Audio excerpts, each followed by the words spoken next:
Prosiect yr enw Bwyd, Bendigedig, Rhuthun, Incredible Edible Rhuthun ydy'r prosiect, a mae o'n rwydwaith o brosiectau tebyg drwy'r wlad. A dyn y syniad ydy bod ni yn mabwysiadu mannau o fewn y dre ac yn tyfu pethau, ond tyfu pethau bwytadwy. Mi ddoth yr holl wirfoddolwyr efo'i holl pethau gynnyn nhw'n sbar, oedden nhw wedi bod yn tyfu adre, oedden ni hadau mewn, a dyma ni 3-4 mis yn ddiweddarach yn llawn tyfiant. Da ni eisiau annog pobl i ddechrau tyfu i hunain, i ddysgu sut pa mor hawdd ydy i dyfu pethau fedrwch chi fita. A wedyn y syniad ydy bod ni'n rhannu y brwdfrydedd a'r sgiliau a'r wybodaeth hefo pobl ella sydd yn newydd i dyfu. I started up Incredible Edible in Rhuthun because during lockdown, so many people were doing a lot of good things and I wanted to do my bit, but I didn't really know what to do.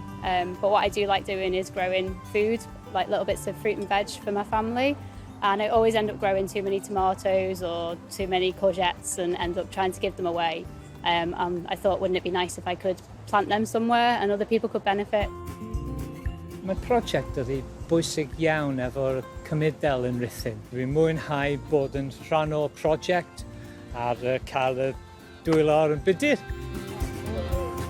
Maen nhw'n frwydfrydig, maen nhw wedi dod yn ffrindiau, a maen nhw'n cynnal gwahanol bethau gyda nhw.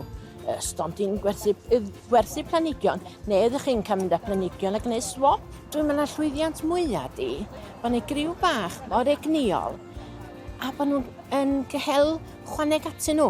Dwi'n gweld rhain nhw efo plant, maen nhw'n dysgu plant be i wneud, a mae hynny wedyn yn dweud wrth i ffrindiau. Dwi'n meddwl na llwyddiant diben draw, ia. I've lived in Rhuthun for 8 years and I've met more people doing Incredible Edible Rhuthun than I have in the years before, and it's just been really nice to meet other like-minded people. Mae'r fi tyfu fyny yn yr Wyddgrug, mynd i brifysgol yn Nottingham a wedyn mynd yn syth i Llundain a dwi wedi bod yna ers 30 blynedd.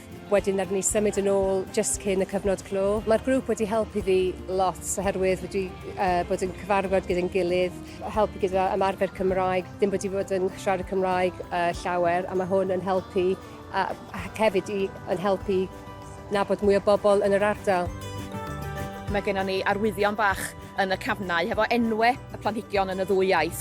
Wedyn ydy, mae'n bwysig i ni gyd bod ni yn dod yr elfen Gymraeg yn gry a bod ni hefyd yn annog dysgwyr i sgwrsio yn y Gymraeg wrth i ni weithio wrth y cafnau.